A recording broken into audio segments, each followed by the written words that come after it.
Indiana Jones and the Dial of Destiny. This is it. This is the last adventure with Dr. Jones, and it's fine. I really love the first three movies, the original trilogy of Indiana Jones, and this one does take the fourth place of my favorite Indiana Jones movies, and of course, Kingdom of the Crystal Skull takes last place. But there's fun in this movie. However, it does kind of feel bland. Yeah.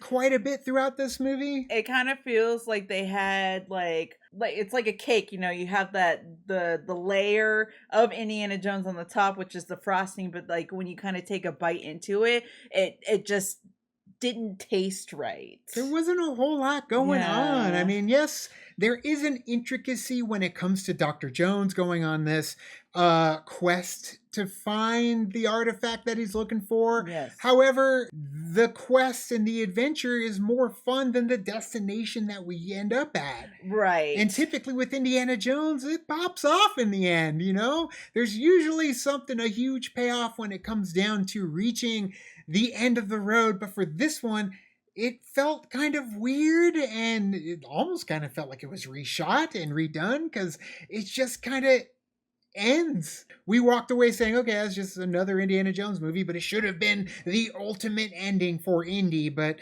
it kind of just putters out. It takes a little bit to kind of get going. And then once it did get going, I was kind of like, okay, now we're kind of getting somewhere. And then it felt like it never really got there. And then again, another high and it never got there. It almost kind of felt like, you know, when you're waiting for the bass to drop on your favorite song, you're like, yeah. And then it never gets to that point, and you're just like itching for that bass to drop, but it just never really happens because it's going like this the whole time. Sure. And you're like, oh, okay. And the CG, we got to talk about the CGI. I know CGI gets a lot of bad rap when it comes to a lot of these big movies, but I gotta say, man, the de-aging technology, the uncanny valley is still present for me. It didn't work. It kept pulling me out. I was getting reminiscence of Clue from Tron Legacy, and I don't know, man. I love that they attempted it, but it's still not there. I almost feel like we took a step back. I don't know if they did something different with this one, but it's in the eyes, man. It felt more like Tarkin and Rogue One, which to me still didn't hold me. But again, it's one of those things where if you can suspend the disbelief, which I know it's an Indiana Jones movie, you got to suspend disbelief, right? But visually, I just kept going, while I was watching the movie, not only for the CG, but multiple moments during the movie, I kept saying, But there were some moments with Indiana Jones and the villains in the movie that I thought were awesome, that got an oh damn moment out of us when we were watching it. Because I do feel like the villains, although not executed to the fullest in the end, but I liked the brutality that the antagonists had throughout the movie. They didn't care. They gave no F's when it came to trying to complete their goal. And I loved that in this movie. Mads Mikkelsen, we've seen him do some amazing roles. And in this one, I thought he was perfect for the villain that he was playing. Yes. But again, I just feel like when we get to the end, everything just kind of putters out once again. But yeah, like you said before, that journey to get to it was fun. Like, even though it was like you had your ups and downs, but I still kind of enjoy, because it's like a roller coaster, you know, you're having fun with the roller coaster. And then you get to the destination, or you get back into the station, and it kind of just like full stop.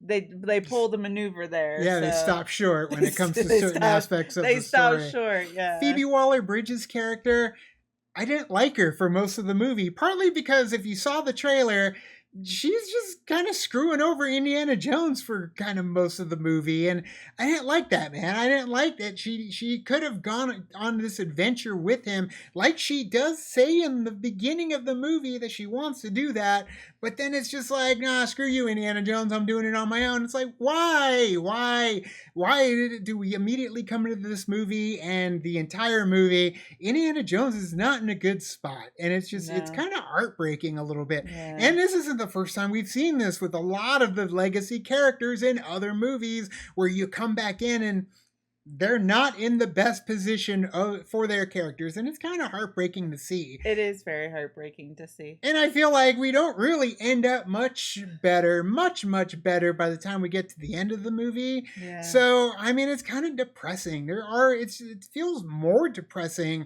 than, uplifting and heartwarming and seeing Dr. Jones back in the saddle. Now, when they do like the Indiana Jones feels to it, like there are a couple moments that I absolutely love because I was like, this feels like Indiana Jones. This feels like, Harrison Ford is being Indiana Jones, more so than playing himself, playing like old Harrison Ford, the grizzled, angry Harrison Ford. And those moments, I was loving those moments, but they were very far in between. The musical beats in this movie, a lot of them are lifted straight out of past movies. Yeah, I can listen to certain aspects of the score and be like, oh, that's Last Crusade. Oh, that's Raiders of the Lost Ark during this scene. So John Williams did pull those cues note for note straight from other parts of the movie, but I will say his newer music for the movie didn't resonate with me.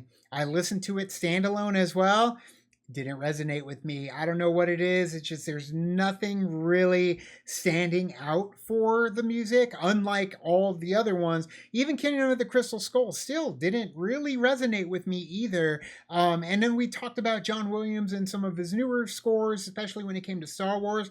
There were some tracks like Rey's theme is incredible. He has a couple tracks that are amazing, but then there's other ones that I'm like, this is really, it feels more like the wrong movie. There are aspects of the score in this movie that feel straight out of Hook and Harry Potter. Very much so.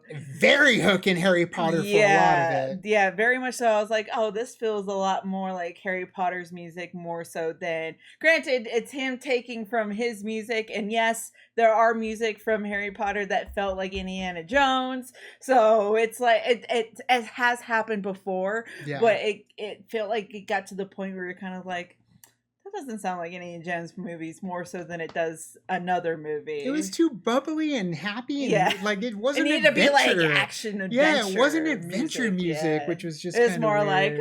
like wizardry fantasy. Sure, which didn't really fit in the movie, but Indiana Jones, Harrison Ford. It's great to see him back, but at the same time, it feels like it's a little too late. It feels like it's too little, too late, and that sucks because Harrison Ford is still a fantastic actor. However, the angry and crotchety Harrison Ford does kind of just bleed through into this character, and it's a big part of the character now, which it's like in my mind, and this is our own bias, like I'm still holding on to the young Indiana, not young Indiana Jones, but Indiana Jones, the archaeologist that, did everything he could to save the artifact and get it to a museum. But now it's like he does it, but it's done at like an old folks home for the early bird special, and like it sucks. It's unfortunate because Henry Jones Sr. was the older character in Last Crusade, but he didn't come across that way. No, he did felt not. Adorable. Like you loved him with Junior, with Henry Jones Jr. But no, it's hard times for Indiana Jones, and for that it took some of the wind out of the sails, unfortunately. But either way, Indiana Jones and the Dial of Destiny, we do recommend, if you're an Indiana Jones fan, to go see it. It's better, in our opinion, than Kingdom of the Crystal Skull. Yeah, because there's only that amazing shot at the beginning of the movie for Kingdom of the Crystal Skull. The rest is kind of like take it or leave it. Area 51 is the best part of Kingdom of the Crystal Skull, in my opinion. Once they hit the little fast supersonic thing, and then they go to the boom town, when it comes to the refrigerator, everything is lost after that point. But with this movie, there's a lot of saving graces throughout the movie, and you may even get a kick out of the whole finale versus us. It's just that the ending just felt really weird to us again, and it pulled it out of the movie. It pulled us out of the movie for sure. But we went with somebody who actually, my cousin hasn't seen any of the Indiana Jones movies. I didn't realize this when we invited her. But this was the first movie she saw. She loved it. She had a hell of a time. She had a really really good time with it, and the adventure that this holds, which points to the fact that, like, yes, we do have our biases when it comes to having those feelings that we've already had from before, from the original trilogy of Right. Indiana Jones movies. So I get that, but I love the fact that she was just like, "Oh, that was so awesome. That was great," because then she could go and be like, "Oh, just you wait. You There's go back even and more." watch. Yeah, you can watch the rest What of she them." loved was that it was an old man kicking ass. Like Yeah. she said he was bopping and going and whooping ass, and punching Nazis and stuff. So she enjoyed it, and that Yeah. made us enjoy it a little bit more because she had such a good time. Yeah. But either way, Indiana Jones and the Dial of Destiny. Are you going to check it out? Let us know down in the comments below. What's your favorite Indiana Jones movie out of all of them? Tell us down there.